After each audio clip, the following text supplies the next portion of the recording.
Hey guys, so the last section of notes we left off on Tuesday looked at this idea of physician-assisted suicide. So we're just going to run through this real quick. It shouldn't take too long to look at this topic of physician-assisted suicide.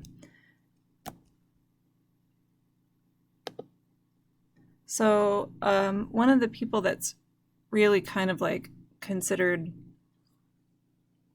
he's kind of the first person you think of when you think of physician-assisted suicide in the United States, at least if you're my age or older. He's certainly one of the first people that you think of because he was one of the people that really started a national conversation about this issue with the rest of the world. His name was Dr. Jack Kevorkian. He, at the time that he became famous, he was already retired, actually. He was an older man and a doctor from Michigan. He came to the conclusion that people had the right to die, that they deserved to be able to control the time and the place of their death. And in the 1990s, between 1990 and 1999, he claimed to have helped 130 people commit suicide. All of those people, as far as I know, were already dying of a terminal illness and simply wanted to make that process speed up and go more quickly. And he helped them to do that. He actually was convicted at one point of murder for the vast majority of the time that he was championing this quote-unquote right to die, as he called it. He never actually, so he had a very clever way of sort of getting himself out of murder charges. He created what was sort of like a medical machine, and that machine would inject the patient. It was kind of like something that you would see in a hospital, like one of those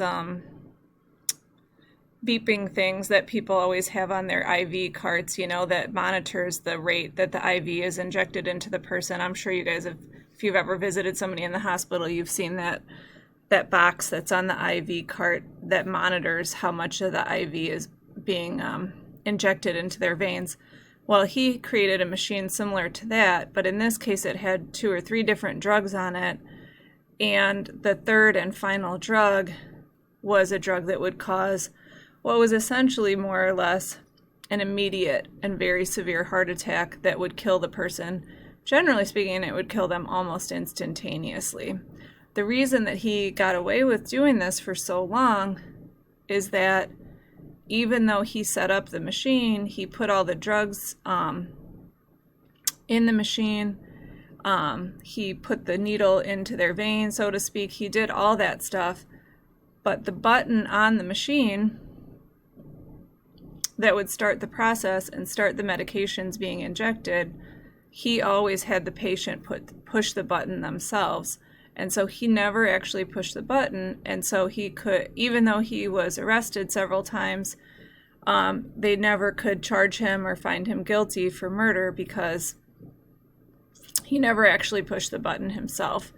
So in the case of Thomas Yoke, who was 52 at the time that he died in 1998, because he had, I believe he had ALS, actually. That was like, if you remember that big ice bucket challenge way back several years ago now, that was the disease that he had, I believe. And because of that, he was essentially not able to use the function of his arms, and so he couldn't push the button himself, and so Dr. Kevorkian pushed it for him, and that's why he was finally convicted of murder.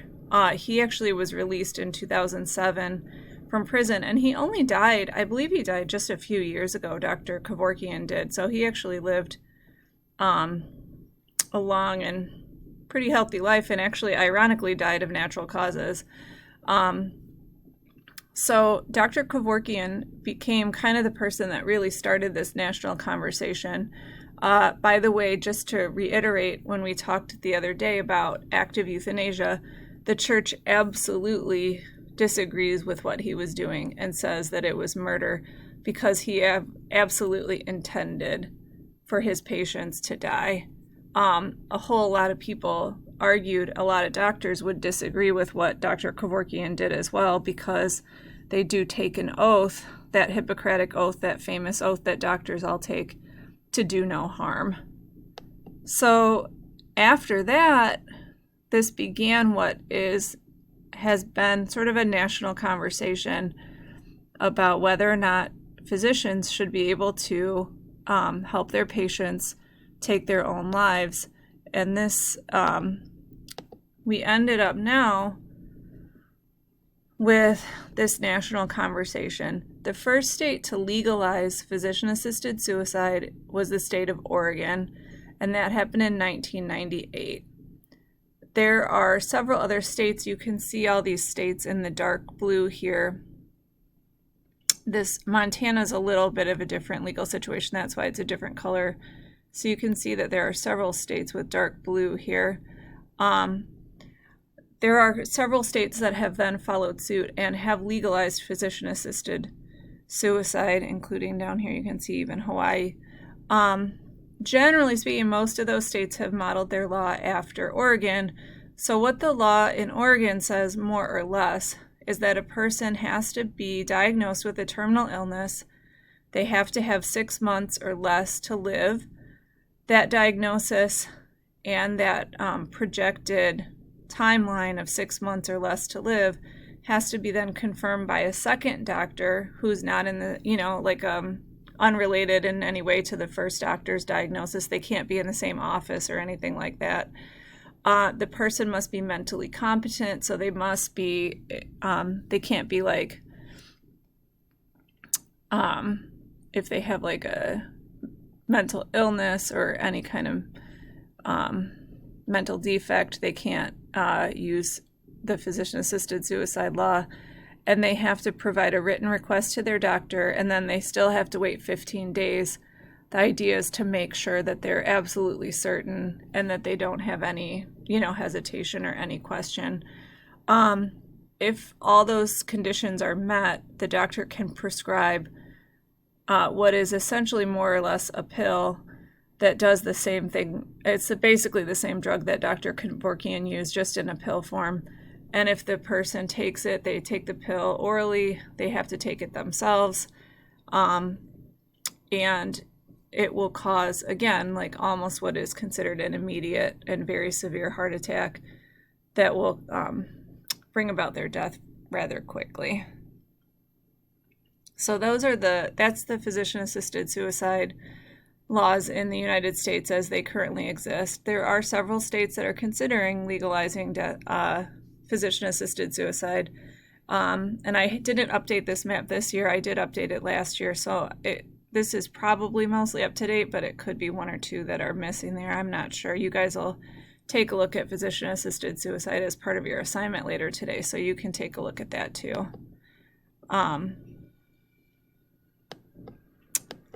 So last thing that we're going to talk about really quick,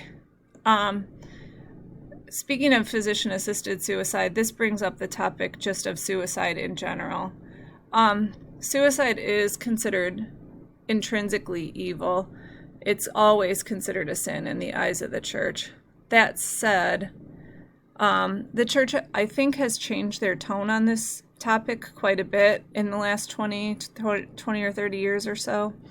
In the old days, if you asked like a grandparent or somebody if they had known someone who had taken their own life, my guess is that they would have had some tension and some anger about the way that that was handled in the Catholic Church, because most of the time the church would not allow people who had committed suicide to have a church funeral or to be buried in the church's cemetery, stuff like that.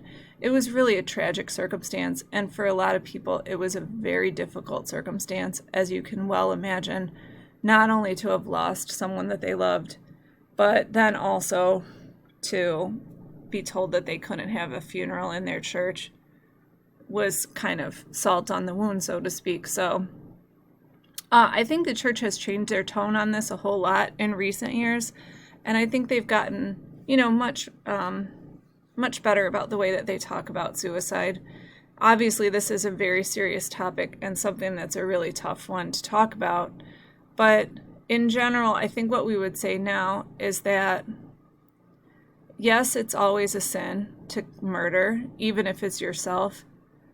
But if you have a mental illness, if you have depression, that can diminish your capacity of freedom so that you may not.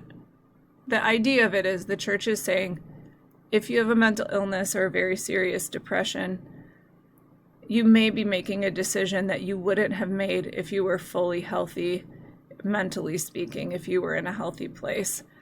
So it's possible that people who commit suicide, even though it's still considered a sin, it's not necessarily a mortal sin. It is a sin, but it's still a sin that can possibly be forgiven by God, especially because of depression or other mental illnesses or things that can affect that.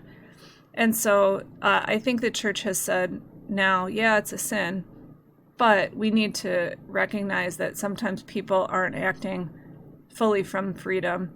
And so we need to be a little more welcoming, a little bit more kind in the tone that we take with this kind of situation. And so, now they've gotten, I think, quite a bit better about how they talk about that stuff.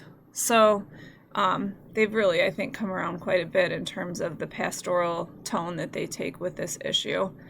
So I know that's a real serious topic, but it's one that sometimes people ask about, especially with physician-assisted suicide, because, in some ways, technically, it's just a slightly different form of suicide. So that's why, I share that with you.